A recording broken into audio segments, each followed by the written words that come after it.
May bagong update si Shopee guys kung paano tayo magbayad ng ating bill sa ating InstaPay sa ating Shopee account. Okay, wag na tayo magpaligoy-ligoy pa. Umpisa na natin.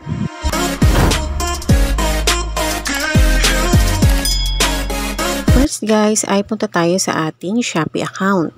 Click natin ang Me and then click is Pay Later. And mapupunta na tayo dito sa ating balance. Dito ay makikita na natin ang ating amount na kailangan nating bayaran. Click Pay Bill and click Pay Now. At ngayon ay dito na tayo sa amount to pay. Click naman natin ang payment method. And click InstaPay dito sa pinakataas dahil nandito na ang GCash, Maya, Banks, and other e-wallets. At dito naman sa baba yung mga payment center. And then click Confirm na tayo. At mapupunta naman tayo dito sa QR code na kakailanganin natin mamaya pagdating kay GCash. Kaya kailangan i-save natin tong QR code. Then click Save QR code and click OK para mapunta sa ating gallery at kakailanganin natin yan mamaya. At makikita na natin dito ang repayment result. Screenshots lang natin to guys at pupunta na tayo sa ating GCash account. Okay, click na natin ang ating GCash account. Sobrang laking tulong ng GCash sa akin guys kasi hindi na ako kailangan lumabas ng bahay, hindi na kailangan mamasahe pa ako at tipid ako sa oras. Sobrang na-stress ako dito guys kasi hindi ako makabayad sa GCash. Due date na ako ng January 5. So nag-research ako at nalaman ko nga na nag-update pala si Shopee. Sa ngayon, okay naman sa akin si GCash. Walang problema kay GCash ngayon. Okay, balik tayo dito kay GCash. After natin ma-open ang ating account, check natin ang ating fund kung sakto ba to sa ating bill. Okay guys, click na natin ang QR code dito sa baba. And wait lang natin guys na mapunta tayo dito sa ating QR code reader. At dito na natin i-upload guys yung QR code na sinave natin kanina sa ating Shopee account. Then click na natin ang upload QR. And wait natin na mapunta tayo sa ating gallery. At eto na yung QR code na makikita natin sa ating mga gallery guys. And then click upload natin. Then, after natin ma-upload guys, eto lalabas na si repayment result. Ayan, then click OK lang natin guys at eto na lalabas na sa C Money Credit PH. And click lang natin tong pay sa baba. And wait lang natin guys dahil makakabayad na tayo ng ating loan kay C Money Credit.ph. At makaka-loan na ulit tayo. And eto guys, makikita na natin ang ating payment receipt, invoice number, and reference number.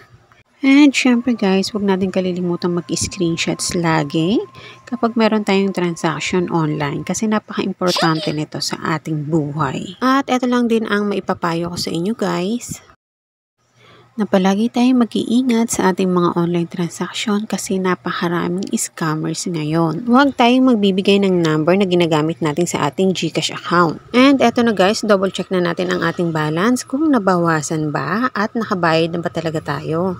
Kailangan lagi tayong magdo-double check sa ating mga online transaction para iwas problema tayo. And yes, eto na, deducted na sa ating account. At ganun din sa ating Shopee account guys, syempre, i-double check din natin kung nabawasan na ba ang ating balance.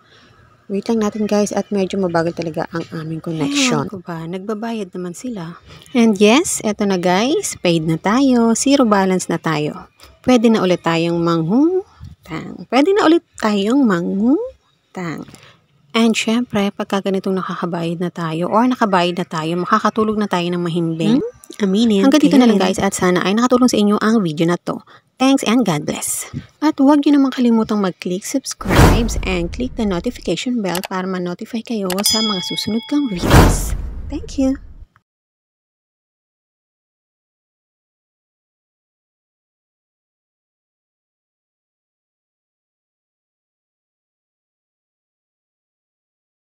Na 1,166.85 pesos.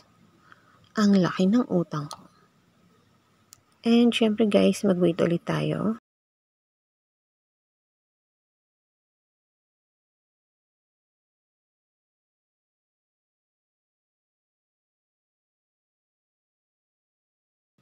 And yes, eto na. Bayad na ako. Pwede na ulit makautang. Siyempre, kapag may loan tayo, kailangan nating magbayad at lalo na magbayad tayo ng mas maaga para good payer tayo. At hindi tayo masisira. Hindi masisira ang record natin kay Shopee or sa kahit anong apps na ating ginagamit.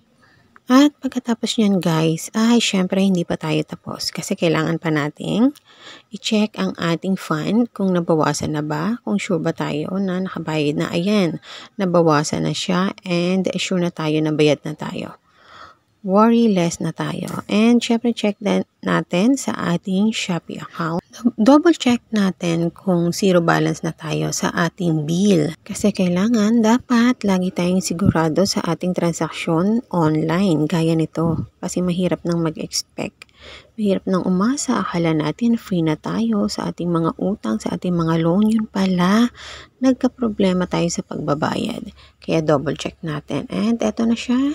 Zero balance na siya and yes, thank you Lord, makakatulog na ako ng mahimbing. Akala ko kasi may problema ang apps ko kasi hindi ko siya masyadong nagagamit ngayon. And yun pala, kailangan ko lang talaga mag-update. Hanggang dito na lang guys at sana ay makatulong sa inyo ang video na to. God bless and Happy New Year! Pero syempre guys, huwag niyo na makakalimutan mag-click subscribe and click the bell button para naman ma-update ulit kayo sa mga susunod kong videos.